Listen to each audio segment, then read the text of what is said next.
ఈ క్రిస్టియన్స్ వాళ్ళు వాళ్ళ చర్చికి అందరినీ రానిస్తారు, వాళ్ళ కులాలే ఉండయి. చర్చికి పోయినంటే క్రిస్టియన్ అంతే, అది ఒకటే కులం. ముస్లిమ్స్ కూడా వాళ్ళు దర్గాకు పోయారంటే ఒకటే కులం, ముస్లిం కులం. వాళ్ళ దాంట్లో కులాలు ఉండయి.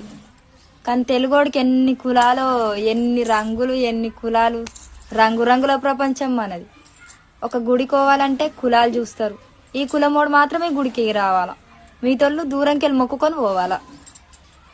అందుకే మీరు చేసేదాని వల్లనే సగం కన్నా ఎక్కువ మంది క్రిస్టియన్స్ అవుతురు, ముస్లిమ్స్ అవుతురు, కానీ వాళ్ళు వచ్చి తెలుగు వాళ్ళు అయితలేరు. ఎందుకంటే మనం రానియంగా మన గుడిలకి కొంతమంది మనోళ్ళే రావాలా, వాళ్ళు తక్కువ కులం వాళ్ళు రావద్దు అని మనం రాసి పెట్టుకున్నాం. కానీ వాళ్ళు రాసి పెట్టుకోలే.